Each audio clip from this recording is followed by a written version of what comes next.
une exhortation. Je sais que c'est un texte aussi connu à l'union religieuse, à l'union chrétienne, connu par ceux qui lisent. Et j'ai envie de donner la possibilité à quelqu'un de nous rendre clair ce mystère caché, n'est-ce pas? Depuis le verset 18 jusqu'au verset 19, ce sont, n'est-ce pas là, des textes qui feront l'objet de notre articulation. Paul dit qu'il estime que les souffrances du présent moment, de l'instant présent, ne sauraient être comparées à la gloire à venir. Et au verset 19, l'apôtre dit ceci. C'est d'ailleurs ce verset, n'est-ce pas, qui va attirer plus d'attention. Il dit aussi la création tout entière attend avec un ardent désir la révélation des fils de Dieu. Je vais le dire peut-être 3 fois pour qu'on comprenne. L'apôtre dit la création tout entière attend avec un ardent désir la révélation des fils de Dieu. Et la première question qui saute à l'œil nu, n'est-ce pas, lorsque nous sommes plongés pleinement dans ce passage, est celle qui suit: qui sont les fils? La création qui attend est donc informée qu'il y aura ou qu'il y a des fils. La création n'attend pas la révélation des hommes qui se réunissent dans des bâtiments d'église. Merci Seigneur. La création n'attend pas la révélation des enfants de Dieu. Mais l'apôtre qui connaissait bien le grec, qui connaissait bien l'hébreu, l'apôtre Paul, lorsqu'il parle, n'est-ce pas, d'enfants de Dieu, l'apôtre Paul parle de technon en grec. Le mot grec, technon, parle d'enfant de Dieu, ou enfant. Le mot préférence nous parle d'enfants, n'est-ce pas, intermédiaires, et les yous, ce sont des fils, ou des enfants matures. Et dans Romains 8, l'apôtre, au verset 19e, dit la création tout entière, qui d'ailleurs est soumise à la vanité, espère. Donc, elle soupire. Lorsqu'on parle d'une attente, n'est-ce pas, ardente, il s'agit d'une attente, n'est-ce pas, qui brûle. Les gens attendent. Les gens sont conscients. Ceux qui attendent, c'est ceux qui sont informés, qui ont la nouvelle de ce qui va arriver. Et on dit la création tout entière, non pas les chrétiens, mais on dit la création tout entière. Certains théologiens disent justement que l'apôtre Paul a dû personnifier, n'est-ce pas, même les êtres inanimés. Toute la création, ensemble, attend la révélation des fils de Dieu. Pas des filles de Dieu, pas des enfants de Dieu, mais la création attend avec un ardent désir que les fils soient connus. La création n'attend pas que les chrétiens soient connus. D'ailleurs, elle ne cherche pas les chrétiens. La création ne soupire pas après la révélation des enfants de Dieu. Parce que l'enfant ne peut pas révéler le Père. Je vais finir là.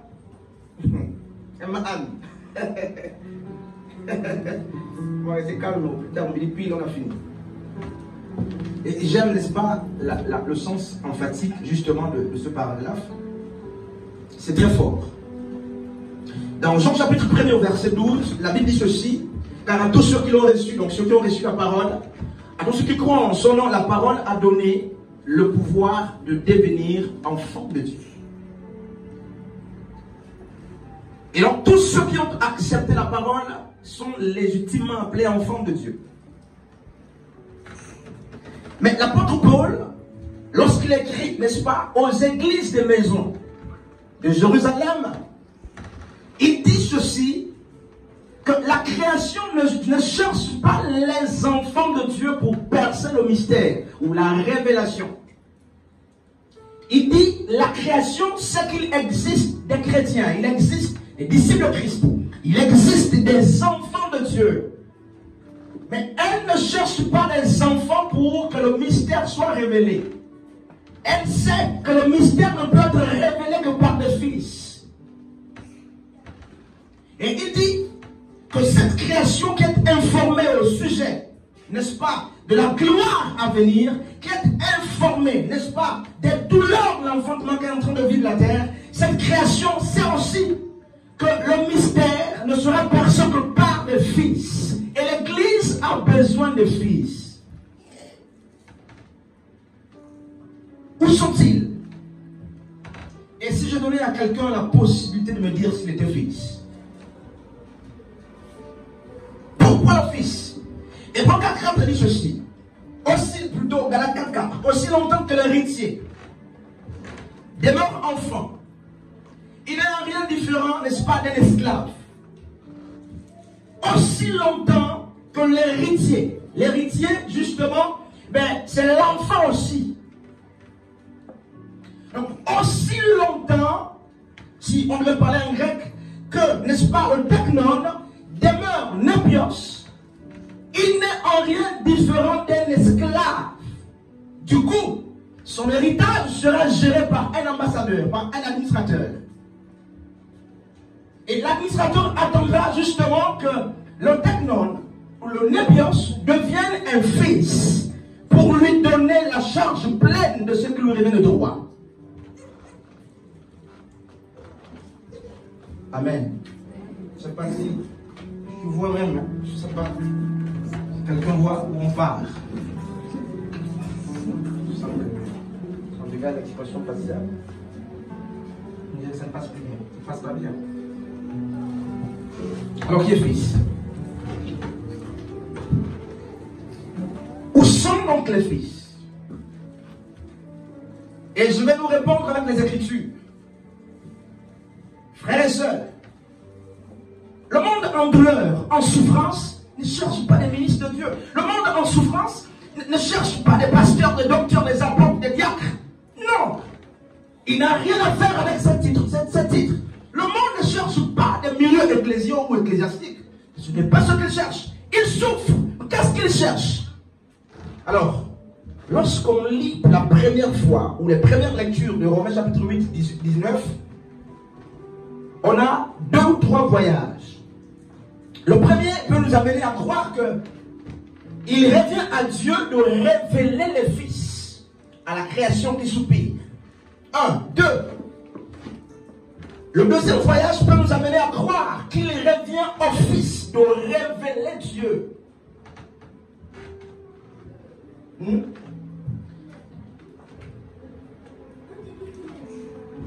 Est-ce qu'il appartient à Dieu de révéler les fils au monde? Ou est-ce qu'il appartient, n'est-ce pas, au fils de révéler Dieu au monde, à la création qui souffre? Je me pose, n'est-ce pas, au passage cette question oratoire. Ce passage, que dit-il? Attend-il que les fils de Dieu révèlent une pensée camouflée? Attend-il que Dieu, n'est-ce pas, dévoile ceux qui sont ses fils? Ou est-ce qu'il attend que les fils révèlent qui est le Père? 3 voyages. Alors, c'est pourquoi le texte, qu'est-ce qu'il dit? Qu'est-ce que vous retenez? Qu'est-ce que vous comprenez depuis que vous lisez ce texte? Qu'est-ce que la création a dit?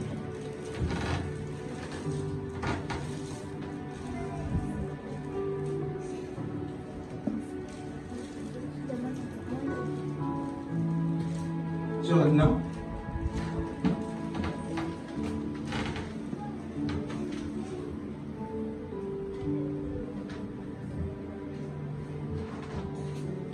Qu'est-ce que le Fils doit révéler? Qu'est-ce que le Père doit révéler? Quelle est la compréhension juste de ce passage? On révèle quoi et qui révèle quoi? Et pourquoi?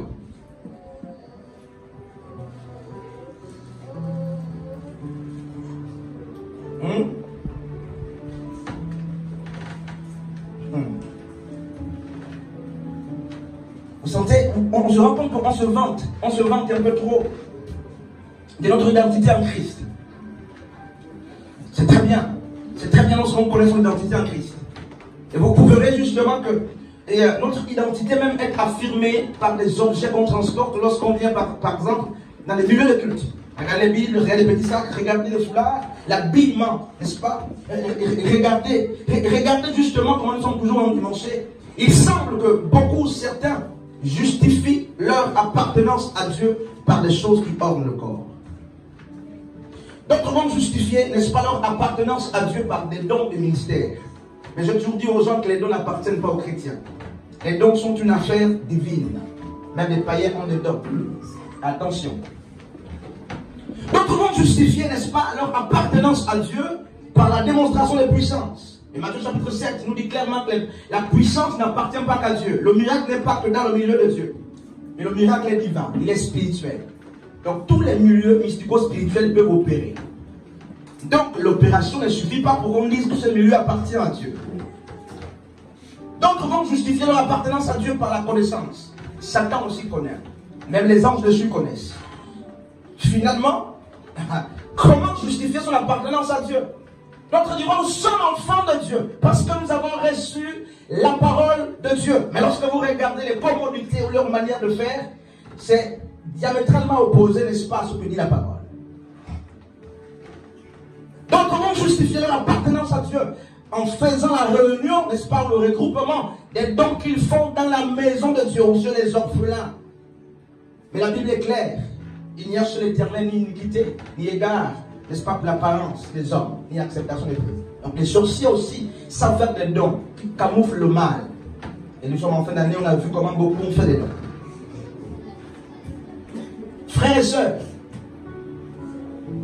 trop de vantardises, même dans nos quartiers, dans le voisinage, l'apparence de la piété, n'est-ce pas, pour justifier son appartenance à Dieu. Mais le monde, la Bible dit, il attend, il ne peut pas attendre s'il n'est pas informé de ce qui arrive. Il attend que le Fils soit révélé. Donc le mot révélé, c'est le mot apocalypse en français, qui signifie ôter le voile. Et qu'est-ce qui se passe? Avant le verset 19, plus loin, l'apôtre Paul explique que le monde est en souffrance. Le monde souffre. Il est d'ailleurs soumis à la vanité. Et à cause de la souffrance auquel le monde est soumis, le monde cherche que les fils soient révélés. Pourquoi parle-t-on de fils qui doivent être révélés? Mais parce qu'ils sont cachés. Il n'y a plus de fils. On ne les voit presque plus. Et le monde voit les chrétiens. Le monde voit ceux qui vont jour et nuit dans des programmes d'église. Le monde voit les confédérations. Le monde voit ceux qui signent des fiches d'adhésion pour être membres, n'est-ce pas, actifs des assemblées ou des communautés chrétiennes. Le monde vous voit, il nous voit. Mais la Bible dit, le monde attend que le voile soit ôté pour que les fils soient connus. Il y a un problème. Pourquoi la révélation? Parce qu'ils sont cachés. Les fils de Dieu sont cachés. En Romains 8, 14 dit, ceux qui sont conduits par l'Esprit de Dieu sont appelés fils de Dieu.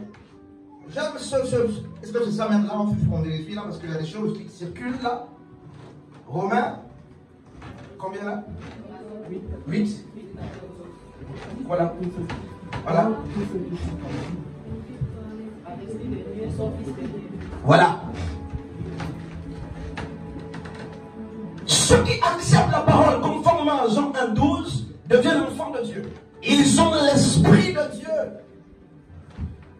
Mais comment l'apôtre peut-il dire que ceux qui sont conduits par l'Esprit de Dieu sont appelés fils de Dieu? Est-ce que ceux qui ont reçu dans Jean chapitre 1er 12 la parole n'ont pas reçu l'Esprit de Dieu? Bien sûr que si. Bien sûr que si. Mais ils ne sont pas appelés fils de Dieu parce qu'ils ont reçu l'Esprit de Dieu. Recevoir l'Esprit de Dieu et marcher par l'Esprit de Dieu sont deux choses très différentes. l'église ont reçu l'esprit. Et ça peut se voir. Il y a beaucoup qui sont enfants de Dieu. Ça peut se voir. Ils ont reçu l'esprit de Dieu. Ça peut se démontrer. Mais est-ce qu'ils marchent ou est-ce qu'ils sont conduits par l'esprit de Dieu? L'apôtre dit dans Romains 8,14 que sont appelés fils de Dieu. Les fils dont la création qui souffre, n'est-ce pas, cherche, ce sont des fils ou des enfants de Dieu qui non seulement ont reçu l'esprit, mais qui se laissent conduire par l'esprit de Dieu. Anne, moi je peux t'appeler ici, hein, pour continuer le message. À tout moment. Est-ce qu'on comprend là bien?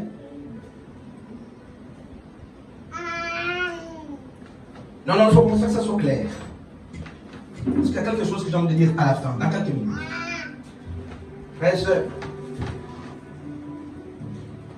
l'esprit fait partie des premières choses qu'on reçoit lorsqu'on accepte la parole. D'après, n'est-ce pas, chapitre 2, à partir du verset 34 jusqu'à 36, vous verrez que lorsque l'apôtre Pierre, n'est-ce pas, au jour de la Pentecôte, était en train de prêcher, le jour, n'est-ce pas, les fusions, non, c'est pas les fusions, mais le jour où ils ont été remplis de l'Esprit de Dieu, parce que les fusions de l'Esprit, c'était avant. La Bible dit ceci, que ceux qui avaient les cœurs vivement touchés lui ont posé la question, homme frère, que devons-nous faire? Il a dit, répandez-vous, faites-vous baptiser, et vous recevrez le Saint-Esprit. Donc on reçoit le Saint-Esprit quand on accepte la parole. Mais recevoir la parole, recevoir l'Esprit de Dieu ne nous amène pas forcément à être conduit par l'Esprit de Dieu. Du coup, ne peut être appelé enfant de fils de Dieu que celui qui sait qu'il est conduit. Non pas celui qui conduit l'Esprit ou celui que l'Esprit suit, mais celui qui est conduit par l'Esprit de Dieu est appelé fils. Et c'est cela justement que le monde cherche. Le monde ne cherche pas des chantres, des pasteurs, des docteurs, qui ne sont pas conduits par l'Esprit de Dieu, mais qui ont l'Esprit de Dieu. Ils ne sont pas des fils. Et ces hommes, parce qu'ils ne sont pas conduits par l'Esprit de Dieu, ils n'auront pas la révélation, ils n'auront pas ce qu'il faut donner au monde alors qu'ils souffrent. Qu'est-ce que tu proposes à l'entourage? Regarde. Je t'ai posé une question. Comment sommes-nous conduits par l'Esprit et on est incapable de sauver une âme? Non, c'est les gens qui ont reçu l'Esprit, qui se sont assis dans des chaises, qui l'ont mis dans un drap sur le lit. Ils ont fait un bon lit avec des draps de couleur et ils ont couvert l'Esprit. Ils nourrissent l'Esprit à la maison. Conduits par l'Esprit, et on est traître à l'église. Non, frères et sœurs. Mais ça va commencer à faire.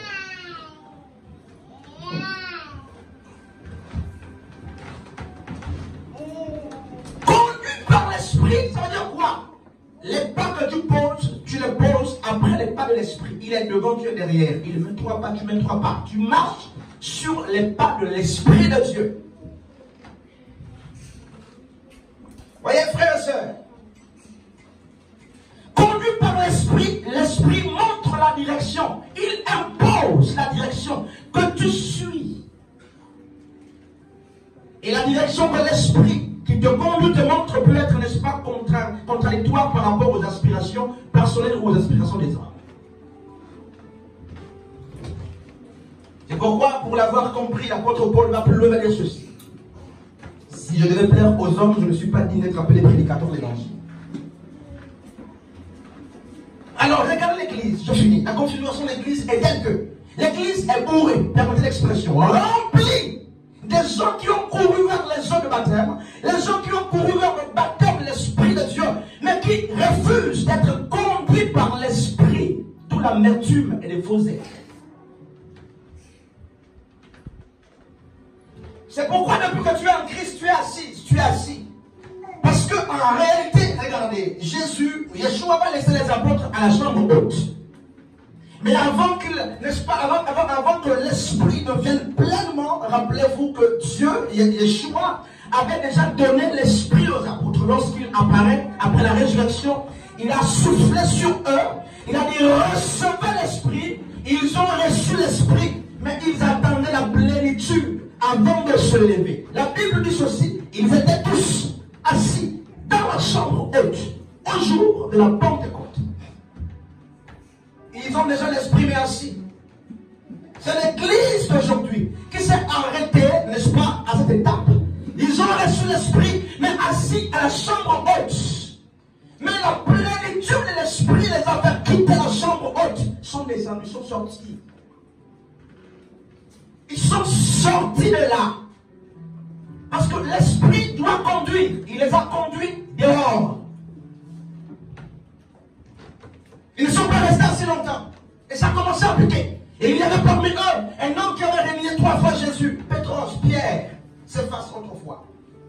Qui a commencé à prêcher contre l'évangile. Et on a vu la marche de ces hommes. Conduits par l'Esprit de Dieu. Ils ont, n'est-ce pas, traversé les frontières. Ils ont gagné les âmes.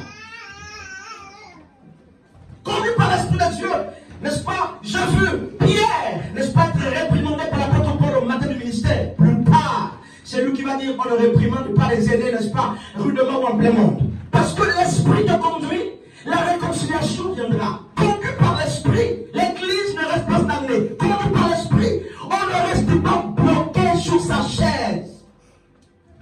On ne se lève pas. 30 ans, 3 ans, 4 ans.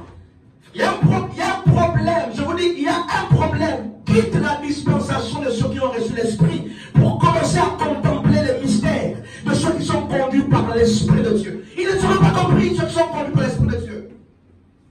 Ah oui, tu es enfant de Dieu. Les autres sont en train de travailler pour devenir des fils. Et je vous assure que les responsabilités ne donnent pas aux enfants. On dit, tu es enfant de Dieu. C'est pourquoi l'apôtre Paul dit, le monde cherche. Regarde ton voisinage. Merci Seigneur. Ton voisinage donc être informé que les souffrances actuelles, n'est-ce pas, mais vont finir comment si les fils de Dieu sont connus. Or, qui fait connaître les fils? C'est le Père. Et c'est au Père de faire connaître les fils, de même qu'il appartient au Fils de révéler le Père. L'agneau est présenté par le Père. Alors qu'est-ce qui se passe? Alors que ce monde attend avec un ardent désir, n'est-ce pas, une prédication du Fils en vue de sortir du chaos. Qu'est-ce que tu fais en tant que chrétien? Mais qu'est-ce que tu fais? Réponds toi-même. Qu'est-ce que tu fais? Ce que tu sais faire, c'est de mentir, c'est de commencer, permettez le mot là. Hein? Il n'y a rien d'un fils, mais tout. Hein, les louanges matin, midi, soir, dans la radio-télévision, fenêtre ouverte, en train de chanter. En tant qu'enfant de Dieu, nous n'avons pas besoin des enfants de Dieu. Ils n'ont aucun mystère à nous montrer. Le monde cherche des fils. Or, Elius est connu. D'après, n'est-ce pas, Romains 8,14, parce qu'il est conduit par l'Esprit de Dieu.